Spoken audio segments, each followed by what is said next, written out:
I don't agree with everything the church has to say. Is where I was thinking at the time, and I was thinking like, well, some of their rules are outdated, and it's kind of, I know better, and it's kind of, once I do my little part, popping in, going to mass, maybe going to confession once or twice a year, and but the things that I was doing kind of weekly or particularly Friday, Saturday nights weren't exactly in line with the church. And I suppose I was always kind of thinking, but sure, what would they know? Or, where kind of, these are man-made rules, and some of this kind of stuff. And I suppose that questioning the church authority was probably a big thing in it for me.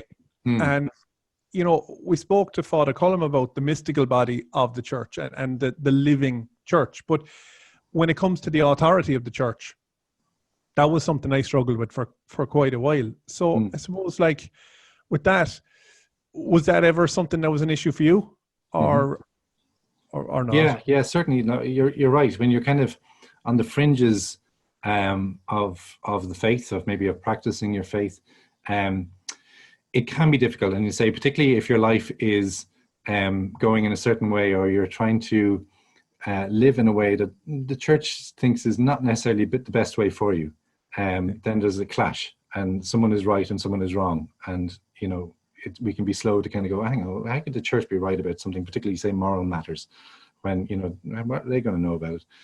So there can be a wrestling there. But what I would say is, personally, in my own experience, firstly, it was coming to know Christ. That was the first thing. That was the first barrier I had to overcome. To experience the love of God, unconditional love of God, and that's transformative in itself, and that can help transform people's lives and lead them onto the path that the Lord wants them to be on, because is the path that'll bring them to the fullness of joy. And then, in line with that, when you discover and learn more about Christ, you realize, of course, that the church is an extension of Christ. So if you fall in love with Christ and you experience his love and you want to be in a relationship with him, you realize that you can't be in a relationship with Christ without also being in a relationship with his church. So then what does it mean to be in a relationship with his church? So that's ultimately, I suppose, what it comes down to, talking about the question of authority and how I unpacked it slowly for myself. Was Christ first, and then realizing, okay, well, Christ has established a church. Why did he do that? And if he did establish a church, is it still the church that he established? Is it still today? Is it still faithful to his teachings? That's another question. And if it is faithful to his teachings, well, then I should listen to them, because they're ultimately Christ's teachings.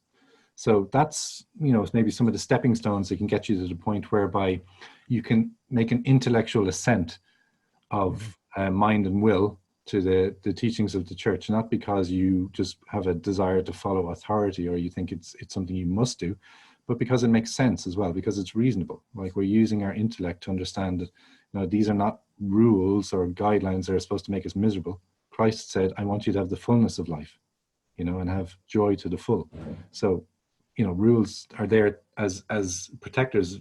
Pope Benedict actually put it very beautifully when he spoke about the 10 commandments, not as a series of do's and don'ts, or don't do this all the time, but as protectors of love. Yeah. If you understand it that way, if you put love in the first place, love of God and then love of neighbor, then you have no desire to break those commandments, and they actually safeguard you and those around you, so protectors of love ultimately. Yeah.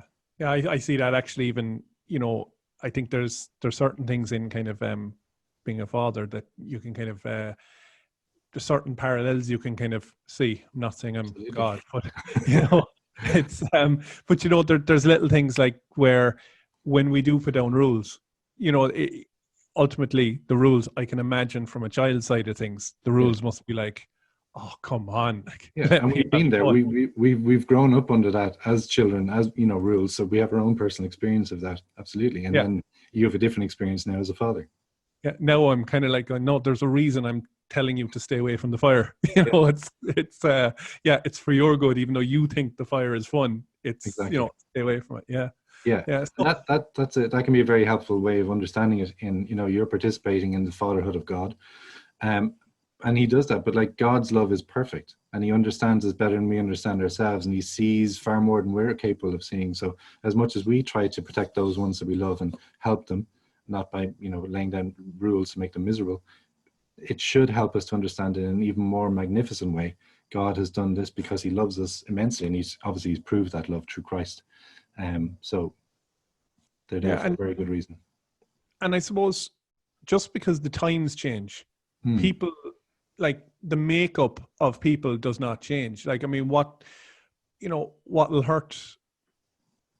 hurt someone is pretty much a timeless thing. I mean, Absolutely. like heartbreak and these kind of things, they're a timeless thing. I mean, for thousands of years, people have experienced that. So I suppose, rules that are in place where at times we kind of say, well, the church needs to get with the times. Yeah.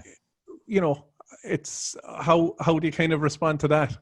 Yeah. Well, that's an interesting one. You're right. There's nothing new under the sun in that sense. That sins and faults that people make have been there since the very beginning, and nothing really changes. So yeah, how we can hurt, how we can affect people really doesn't change, and human nature doesn't change much either. So they're timeless. The laws and guidelines that the Lord gives is because he knows us completely, because he's the one who's formed us. He's the one who's breathed life into us. He knows better than any parent what is truly good for us. So that's the perspective we always have to try and have.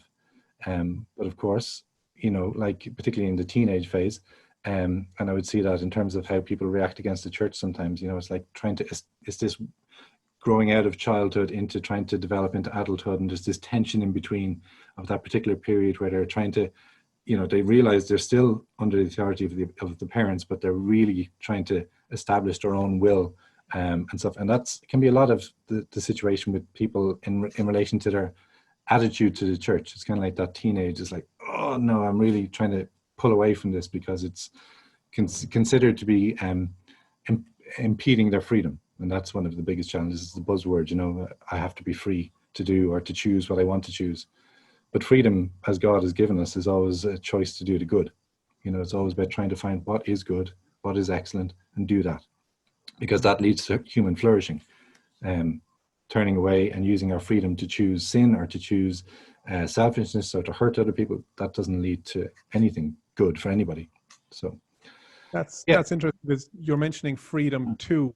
And I think that often we're looking for freedom from, but then we're looking for freedom from everything, but we don't really, if we have that freedom, we don't know what we're free to do. And I suppose, I've heard it put before, I think that it was like, if we learn to play an instrument, if you're learning to play the piano or something like that, that you are going down to a bunch of rules, initially, or whatever, but that training actually frees you up to play. Whereas if you kind of say, no, I'm free from everything and I throw away every book, I'm not really free to play the piano. I'm free to make noise on it. Exactly. No one's going to listen to you. Yeah. So would you mention there about the 3 steps, and that Jesus, started he founded the church. I suppose if you want to even just go back to the very beginning and explain when did he begin the church? Yeah, well, obviously, Christ calling the apostles together was with the view to handing on his authority. And we see that very clearly just before he ascends into heaven, with that beautiful moment when he's with them and he says, all authority in heaven and earth has been given to me. And he passes on that authority by saying to them, go and make disciples of all nations, baptizing them in the name of the Father and Son of the Holy Spirit, and teach them all that I have taught you. So you see that the ministry of the church is unpacked there. So there's the commission to go, so to go and make disciples. So that's a kind of governance, leading.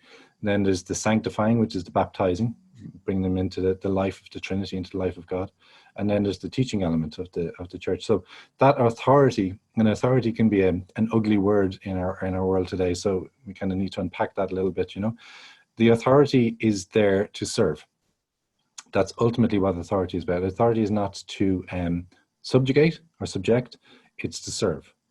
Because that's Christ's example, who said, I've come to serve and not to be served.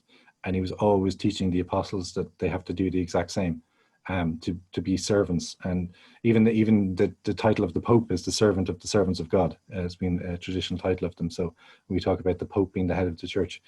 So that authority is there to help. Again? The servants of the servants of God.